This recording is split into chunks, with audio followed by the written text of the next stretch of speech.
So I'm Lisa Clark, Director, Department of Environment, Great Lakes and Energy, and it's a real pleasure to be with you today. I find myself saying over and over the best part of this job, so I hear myself saying this often. What it sounded like lately is the best part of this job is giving recognition coins to our team.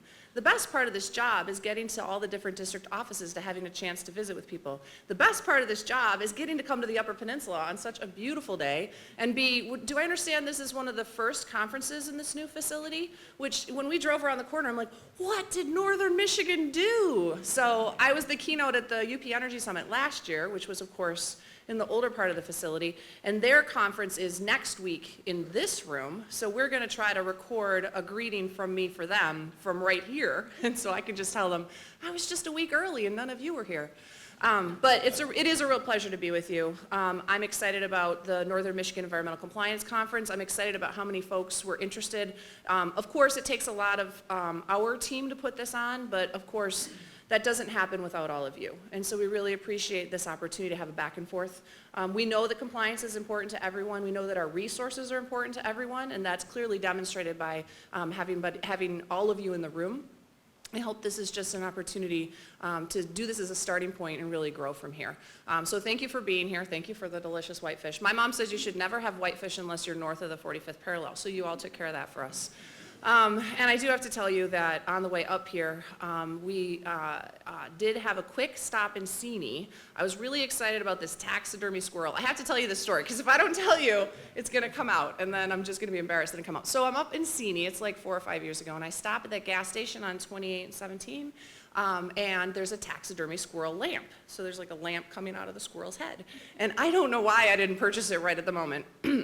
I have since stopped back at that gas station multiple times, never for the squirrel to be there again. And I had a chat with a lady last summer, and she said that, you know, poor Bob, who makes the squirrels, had been feeling poorly, so there hadn't been squirrels lately, but I should just stop back again. So we're coming up, coming up on the gas station. I say, it's like, 9 o'clock, and I know we need to get to Marquette, but man, we should just swing through that gas station, like just in case. And lo and behold, the gas station's completely closed. So I don't know what's going on over there, and I hope that it's not a bad reason that it's completely closed. But I was disappointed there were no taxidermy squirrels.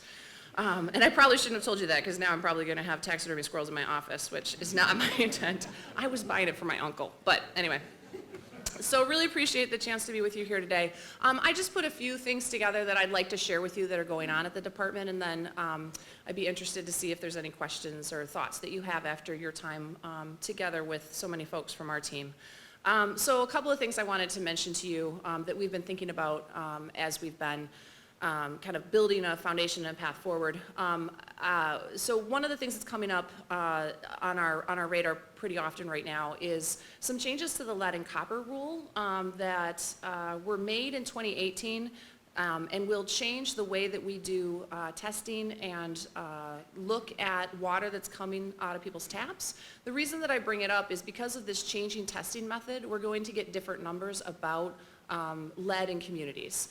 And so we see these coming. The community numbers are going to be coming based on a testing protocol over the next few months, and I should have looked at the list ahead of time to understand which of them were when we were going to get UP numbers back versus other numbers across the state. But it is something that I think is important to understand, that largely it's not an indicator that water in systems has changed from one day to the next day, but it is an indicator that we're looking with more precision at the water that's coming out of taps. And I know that this is something that for those of you in the drinking water world you're thinking about. It's certainly something that we're thinking about and that we're talking about a lot.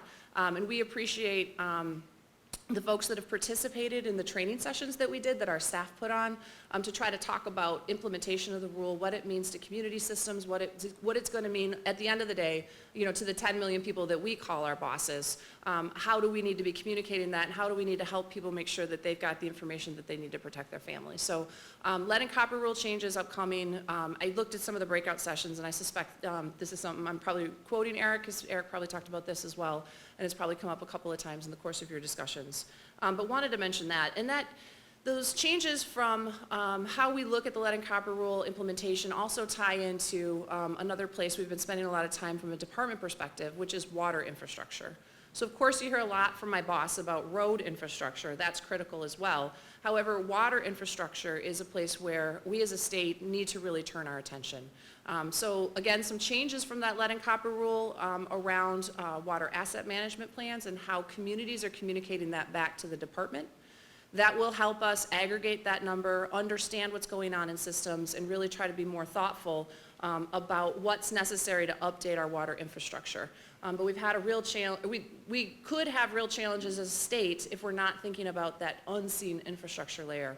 And as we're talking about improvements to transportation infrastructure, it makes a lot of sense to talk about what other types of updates and improvements do we have to make at the same time. So this is along that one dig philosophy. So I'm really glad that Jim did a little research into MDOT. We are very happy to kind of build the bridge between our agencies and make sure that we're having a lot of cross-agency conversations. But that fits in on the water infrastructure side as well. Another thing that I hear a lot about in conversations up here is solid waste management. So I know Marquette's got this great recycling program that they've been thinking about expanding. We've been working with members of our department to figure out, where there are opportunities to support. So, thinking through solid waste management issues going forward, I think is another place where we'll be spending a lot of time. The Materials Management Division is going to be looking into changes to the Part 115 statute, and I know some folks were involved in that in previous sessions of the legislature, so just as an FYI, if you were paying attention to that before, that's going to be an ongoing conversation that we'll be starting up soon from a work group perspective as well. So for those of you that are interested in that. Another challenge that you hear a lot about from us as well as from our friends in the media is our reaction to finding PFAS contamination.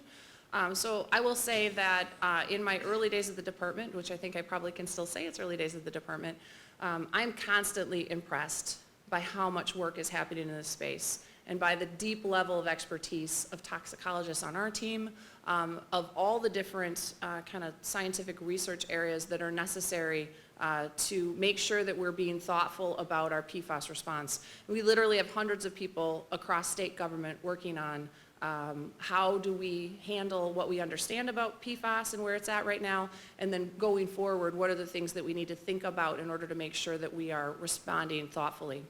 One of the parts of the program that I was particularly impressed with was a component that industrial pretreatment program that looked at, we see we're having a PFAS hotspot in this location.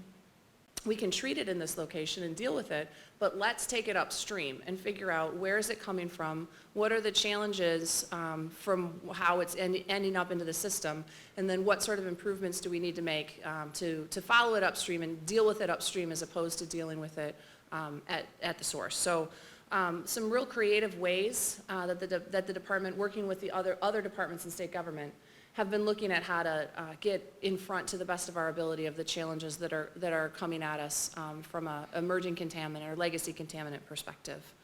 Another piece that's playing out there from a regulatory side you might be interested in, the governor directed us, I guess it was about 8 weeks ago now, to use the MPART structure, so the Michigan PFAS Action Response Team. The MPART team is made up of multiple state agencies that come together to talk about where are we at from a PFAS perspective and make decisions as a state entity as opposed to a singularly isolated department. So the governor instructed MPART to look at what would an appropriate number be for an MCL. So there's no process right now in the regulatory world to say what number we're holding our PFAS or PFAS-like compounds to. So MPART, and that's led by Steve Sliver on our team. I think he was up here a day ago. Hopefully you all got a chance to hear from him, and hopefully I'm not repeating what Steve told you. If I am, forgive me. So Steve brought together a scientific advisory work group to meet and talk about, based on best data that we have right now, so it's all got to be obviously data-driven and science-based, what can we tell about what numbers we should be setting from a regulatory perspective to work towards cleaning up drinking water for PFAS. So that group, and again, Steve probably told you this, that group has been meeting. They're going to make a recommendation that will come back to the agency, and then it enters the formal rulemaking process through the work that we do with the rulemaking body at the state to actually implement to take it through the formal regulatory process to implement that rule. So there's a couple of steps along the way, but I think it's important to call them out and to help everybody understand. The Scientific Advisory Work Group makes a recommendation based on data that then goes into that regulatory process. And then Eric Oswald, who I know you've heard from a couple of times, is going to have great fun working with his awesome team to work through that regulatory process to get us to an MCL. So a little bit on PFAS too that I know folks are really interested in and wanting to stay on top of. At the department, one of the things that I've been real interested in working on after conversations that I've had with a lot of our team has been how can we do a better job communicating. I think there are a lot of examples that you all have seen from attending this conference, like watching the Twitter chat that was ongoing while we were sitting here, to seeing some of the videos we've been shooting and trying to have an opportunity to reach out to people in a lot of different ways. So conferences like this are one way to reach out. Social media interactions another way to reach out. Your traditional media, press is another way to reach out. One of the things that we've added to our repertoire or our channels for outreach is a website, michigan.gov/my-environment. So it's MI environment. We've been publishing stories there for, I don't know, about 6 weeks now, 2 or 3 stories a week usually. And you can go there, you can subscribe, you can get a weekly digest if you just want to stay abreast of what we're doing. We're using it as a way to make sure that we're telling you about what we're interested and excited about at the department. We're using it to highlight stories. One of the stories I saw the other day that I don't think we did a My Environment story on yet was the Dickinson County Road Commission and Michigan Tech Scrap Tire Project. So this is using tires for the roadways, which is a pretty awesome, innovative approach. And again, as we have challenges from the scrap tire perspective, if there's a way that we can look at this all systemically, particularly if we're going to be doing a lot of road improvements, that could be one component of the solution. But I was pretty excited to see it coming out of the work of Michigan Tech, supported by an Eagle grant, et cetera. So these are the types of stories that we're trying to get out there and trying to highlight innovation that's happening, budding from the department for sure, but really it's because of the great work of the people that we partner with across the state. So anyway, something to take a look at, My Environment. And before I open it up and see if you all have any questions, I'd also like to mention how fantastic our team is here. So I don't know if you guys have done this, but if everybody who's on the Eagle team could stand up, I think we've got a pretty nice chunk of folks in the room, and I think it'd be a good example of who's all here. So I'm gonna make you stand up, sorry. This is what happens when you make me speak. So yeah, so look at that. Thank you so much. All right, you can sit down, sorry. Make the scientists stand up, I apologize.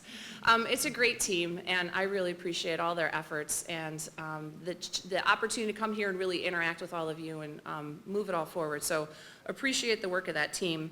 And with that, I thought I would open it up and see if you all had any questions.